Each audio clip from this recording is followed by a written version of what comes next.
Shalom Israel. Before I start, I want to give all glory, honor, and praises to Yahweh, Hashem Yahushai, Wahara Kakadash, double honors to the elders and apostles in Israel, who rule and teach well, to the Akim on the highways and byways, and those pushing this word in truth and sincerity, and to the brothers and sisters in the truth.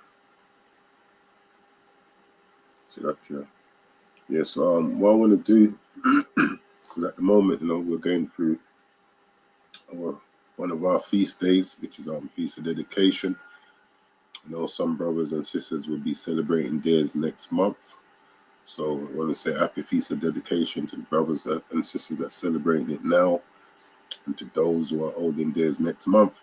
But what I want to do is just have a quick look at the reason why we actually celebrate Feast of Dedication, and just go through some scriptures. So it's going to be more reading than anything else, just to show why we actually celebrate the Feast of Dedication. So this is First Maccabees chapter 1:1. It says, and it happened after that Alexander, son of Philip the Macedonian, who came out of the land of Chittim, had smitten Darius, king of the Persians and Medes, that he reigned in his stead the first over Greece. So this is when the Greeks started to come into power under Alexander. It says, verse 2, and made many wars, and won many strongholds, and slew the kings of the earth, and went through to the ends of the earth, and took spoils of many nations, our nation being one of them, insomuch that earth was quiet before him, whereupon he was exalted, and his heart was lifted up. So after he reigned, he died, others were set up in his stead. We jump down to verse 41. Yeah, just another Greek. It says, moreover, King Antiochus wrote to his whole kingdom that all should be one people, and everyone should leave his laws. So all the heathen agreed according to the commandment of the king. Yea, many also of the Israelites consented to his religion, and sacrificed unto idols, and profaned the Sabbath. For the king had sent letters by messengers unto Jerusalem and the cities of Judah, that they should follow the strange laws of the land, and forbid burnt offerings and sacrifice and drink offerings in the temple, and that they should profane the Sabbath and festival days, and pollute the sanctuary and holy people, set up altars and groves and chapels of idols, and sacrifice swine's flesh and unclean beasts, that they should also leave their children uncircumcised, and make their souls abominable with all manner of uncleanness and profanation, to the end that they might forget the law and change all the ordinances. And whosoever would not do according to the commandment of the king, he said he should die. So, like when we come into the New Testament and we read about some of the Gentiles in the New Testament, when the history, it goes back to this stage here, why many of the people in the New Testament were referred to as Gentiles, and a lot of them were from the southern kingdom, who under the Greeks were forced to take on the customs. And in the defeat that we had, they took over our temples, started to do all kind of mad things, where it says here, set up altars and groves and chapels of idols, and sacrifice swine's flesh. We know that swine is an unclean beast, and these were the things they were doing in our temples. Now, the scriptures always lets us know that regardless of what always happens, the Most High always has a remnant that stays faithful to him. And during these times, these were some of the people that stayed faithful and fought for the covenant of our fathers. Yeah, this is First Maccabees chapter 2 verse 1. It says, in those days arose Matthias, the son of John, the son of Simeon, a priest of the sons of Joab, from Jerusalem, and dwelt in Modin.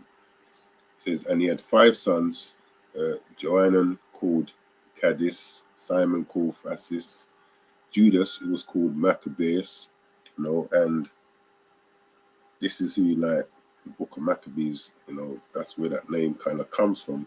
It says Eleazar called Aran and Jonathan, whose surname was Aphas.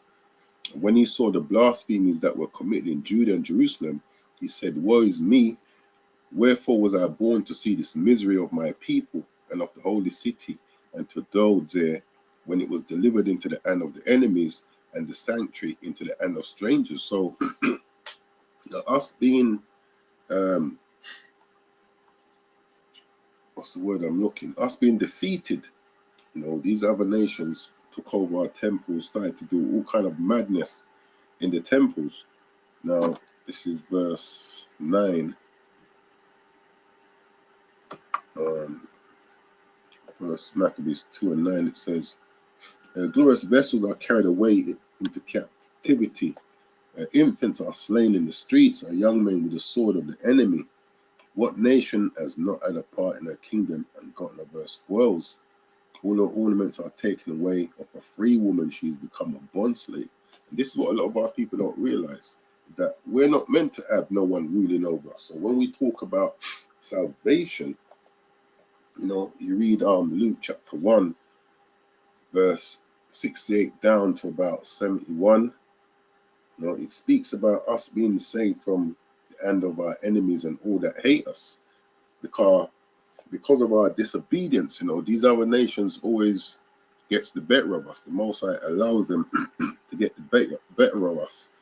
And under this time, when they did get the better of us, what did they do? Go into our temples, take away our things, that pertain to the temple, and was defiling the temple. Slovakia. Yeah. Meanwhile, verse 15.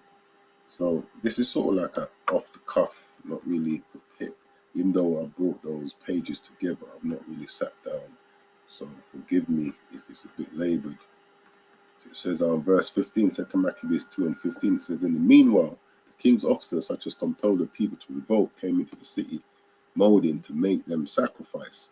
And what were they making them sacrifice? Swine's flesh and all of these madness. When many of Israel came unto them, Matthias also and his sons came together. Then answered the king's officers and said to Matthias, on this wise, thou art a ruler and an honorable and a great man in the city, and strengthened with sons and brethren. Now therefore come thou first and fulfill the king's commandment, like as all the heathen have done, yea, and the men of Judah also, and such as remain at Jerusalem. So shalt thou and thine house be in the number of the king's friend, and thou and thy children shall be honored with silver and gold and many rewards. And this is something that they always try to do. They did it with or tried it, I should say, with Eleazar as well.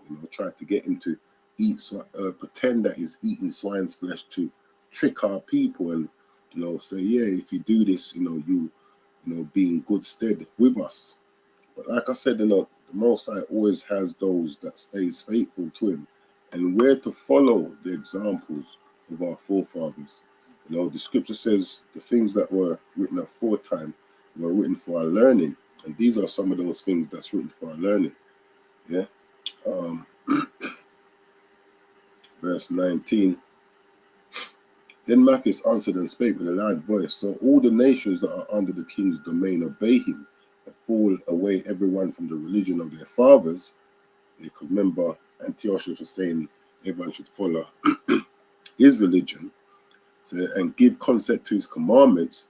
Yet will I and my sons and my brethren walk in the covenant of our fathers. And this is what we have to remember, regardless of what situation may face us. And there will be some troubled times ahead where many of us will have to make these kind of decisions. We have to think of our foreparents who stood fast to the covenant of our fathers. It says, the Most High forbid that we should forsake the law and the ordinances. We will not hearken to the king's word to go from our religion either on the right hand or on the left. Now when he had left speaking these words, there came one of the Jews in the sight of all. And you always get these little simpletons, man, these little sellouts, as we call them today.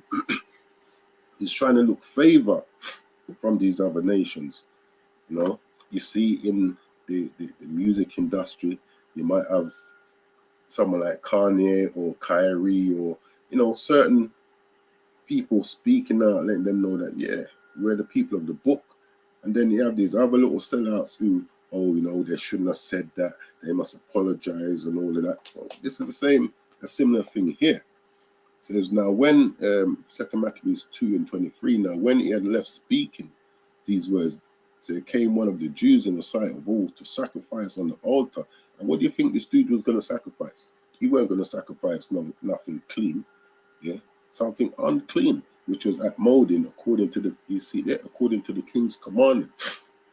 And they were sacrificing swine's flesh and all of these things, man. Yeah, which thing, when Matthew saw, he was inflamed with zeal, and his reins trembled. Neither could he forbear to show his anger according to judgment. Yeah, wherefore he ran and slew him upon the altar. Yeah, this is the type of forefathers we had, man. They stood stiffly for the covenant of their fathers, even if it meant that their life depended on it, because this guy that came to us, he came with a great army. Now, let me go to chapter 3. Hold on, don't want to go there yet. Select it, Israel.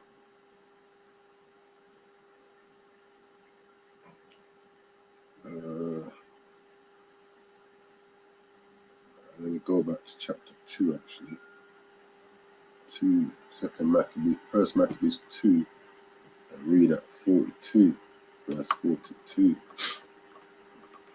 Yeah, 1 Maccabees 2 and 42. And like that, this is just a little synopsis as to why we actually celebrate the feast of dedication. And so 1 Maccabees 2 and 42, then came unto him a company of Assyrians, who were mighty men of Israel, even all such as were voluntarily devoted unto the law. Also all they that fled for persecution joined themselves unto them, and were a stay unto them, because there was a number of people that actually joined Matthias and his sons then, and they actually stood up for the covenant of our forefathers. So they joined their forces and smote sinful men in their anger and wicked men in their wrath, but the rest fled to the heathen for succor. Yeah, and that's some of our people, man. They don't want to stand up for what our foreparents stand for. They look to these other nations. They look to the might of these other nations, not understanding that the Most High, the power that we have is a mighty power, and regardless of how things may seem against us, our God can always deliver us. Like, he doesn't need a mass to deliver us. Yeah. So 1 Maccabees 3:1. Then his son Judas, called Maccabeus, rose up in his stead, and all his brethren helped him, and so did all they that held with his father. And they fought with cheerfulness the battle of Israel. Yeah, because they know what they're fighting for. Yeah, they're fighting for something righteous, something which is beneficial to us as a people. Imagine the Most High chose us out of all the nations that he made, and he gave us his laws, to make us a great people. And these are what we're fighting for, to hold on to these same laws. It's like today, we're trying to do the same thing today in such a wicked kingdom, with these restraints that we have. They put everything in place to try and make us break the laws of our power. But, we have to fight for them the same way our foreparents fought. So it says, so he got his people great honor and put on a breastplate as a giant, and girt his warlike harness about him, and he made battles protecting the host with his sword. Verse 10. Then Apollonius gathered the Gentiles together, and a great host out of Samaria to fight against Israel. A great host to fight against Israel, which when Judas perceived, he went forth to meet him, and so he smote him and slew him. Many also fell down slain, but the rest fled. Now, we jump down to verse 18. Yeah, this is 1 Maccabees 3:18. Slakia. Unto whom Judas answered, It is no hard matter for many to be shut up in the hands of a few, and with the Most High, and with the power of heaven, it is all one to deliver with a great multitude or a small company. Like the Most High, he can deliver us. You know, you look at the 300 that he used, I think that was with Gideon. Yeah, they were outnumbered. You have to remember that our strength, let me bring this precept out. We have to remember that our strength is the Most High. Our strength isn't in any weapons or anything like that. Yeah, our strength is in the Most High. Come on. Okay. Something's happened to me.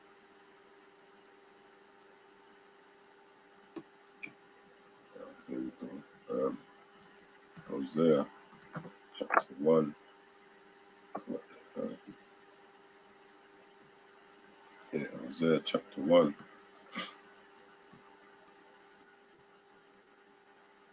and verse 7. It says, But I will have mercy upon the house of Judah, and will save them by the Lord their power. I will not save them by bow, nor by sword, nor by battle, by horse, nor by horsemen. Yeah, our salvation is in the strength of Yahweh Hashem Yahushai.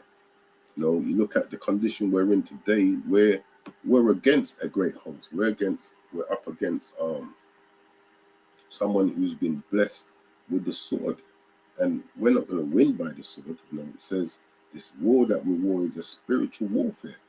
You know? Us coming back to the Father is giving us all the strength and power that we need to win this war, because the Most High will send His Son back to deliver us.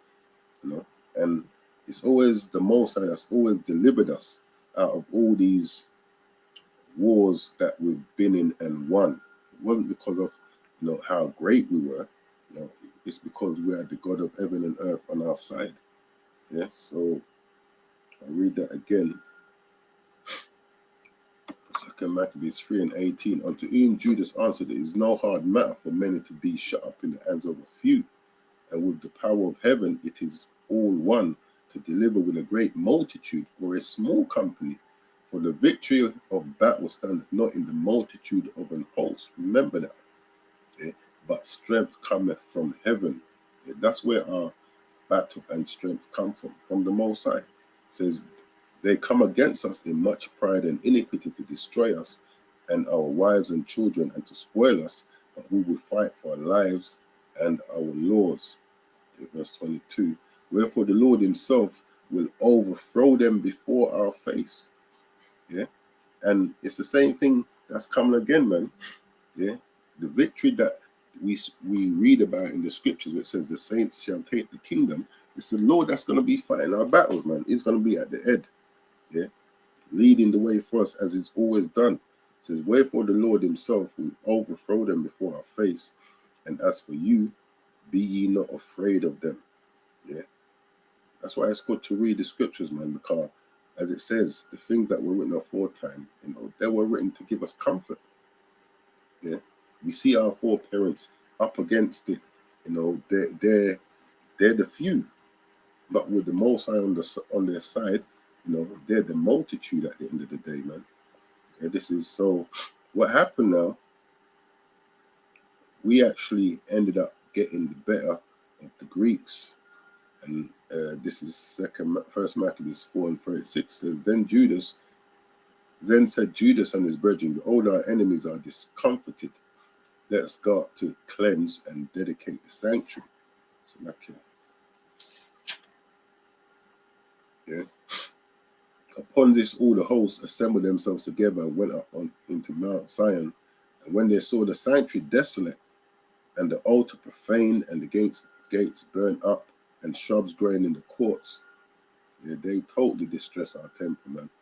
As in a forest or in one of the mountains, yea, and the priest's chambers pulled down. They rent their clothes and made great lamentation and cast ashes upon their head. Verse 40, and fell down flat to the ground upon their faces and blew an alarm with the trumpets and cried towards heaven. Then Judas appointed certain men to fight against those that were in the fortress until he had cleansed the sanctuary. So he chose priests of blameless conversation, such as had pleasure in the law, who cleanse the sanctuary and bear out defiled stones into an unclean place. Yeah. So the altar that they were using, we took that down, man. We weren't going to use that to do our sacrifices on after it had been defiled. Yeah. And when as they consulted what to do with the altar of burnt offerings, which was profaned, they thought it best to pull it down, lest it should be a reproach to them, because the heathen had defiled it, wherefore they pulled it down and laid up stones in the mountains, and laid up the stones, Salakia, in the mountain of the temple in a convenient place, until there should come a prophet to show what should be done with them.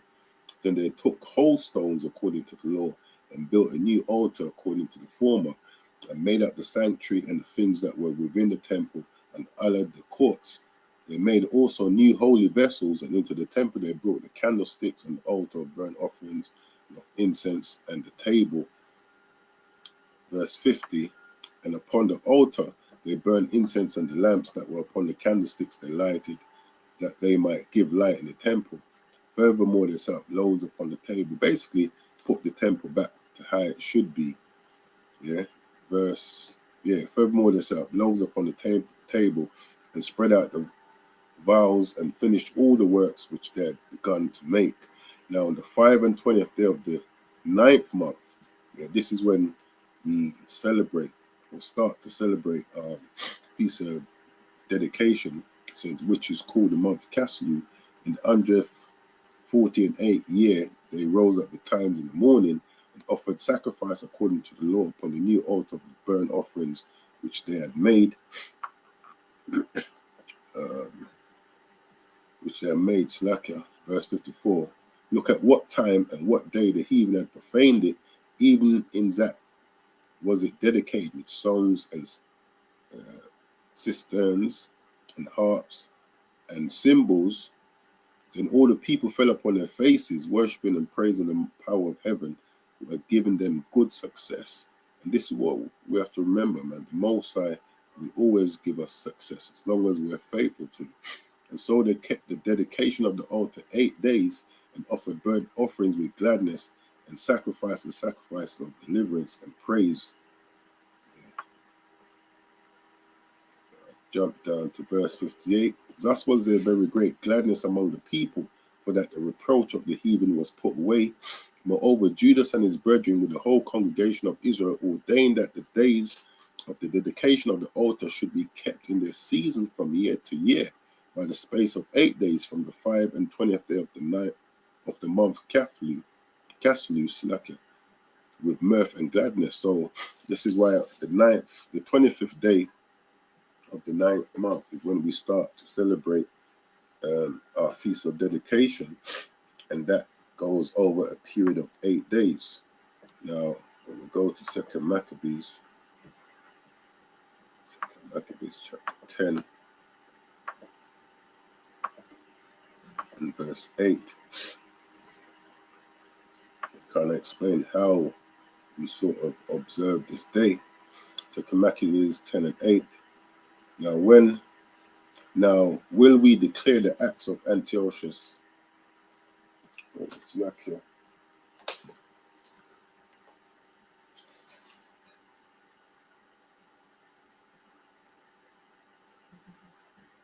Yeah.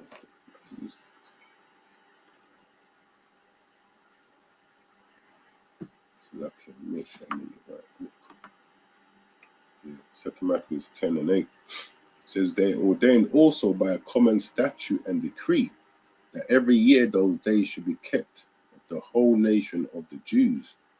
And this was the end of Antiochus called Epiphanes. So this is why now each year we celebrate this. Now some people might say, oh, well, it's not part of the feast days in the laws, but when you read the scriptures, you realize certain times when we had certain victories, you see in Hester also, we observe those days, and it was set for statute throughout the nations. Now, this is John John 10.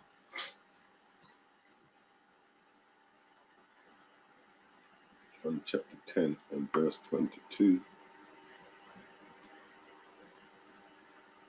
It says, and it was at Jerusalem, the feast of dedication.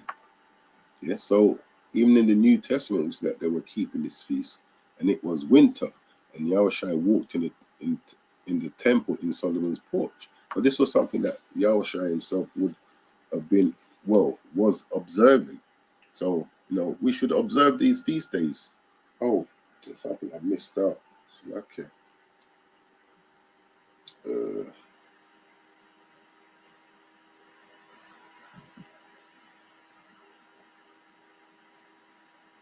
Something I missed out. Let me quickly find it. Oh, let me go back to Second Maccabees. Yeah, but the point I wanted out this is that this is something that Yahushua himself observed, yeah, and it was set back in the Maccabees time. So Second Maccabees chapter 10, verse 5. I'll start verse 5 and read down to 8. Salakia. It says, now upon the same day that the strangers profaned the temple, and on the very same day it was cleansed again, even the 25th day of the same month, which is Caslu. And they kept it 8 days with gladness, as in the Feast of Tabernacles. So it's kept similar to how we would keep the Feast of Tabernacles. That's why it's over 8 days. It says, remembering that not long before they had held the Feast of Tabernacles, when as they wandered in the mountains and dens like beasts, therefore they bare branches and fair boughs and palms also, and sang psalms unto him that had given them good success in cleansing this place, which is the Most High. They ordained also by a common statute and decree that every year those days should be kept of the whole nation of the Jews. So, yeah, this is why we observe this feast day, because the Most High gave us a great victory where we were able to retrieve our temple back, from the heathens that had profaned it. And, we observe that to this day. It's something that Yahushua observed also. And, the scripture says whatsoever things were written aforetime was written for our learning. So, yeah, hopefully, it was edifying. Just a brief look at why we keep Feast of Dedication. And it's something we should do from year to year and observe. Yeah, but with that, I'm going to close out and give all glory, honor, and praises to Yahweh, Hashem Yahushai, Harakah Kadash, Kwam Yasha'Allah.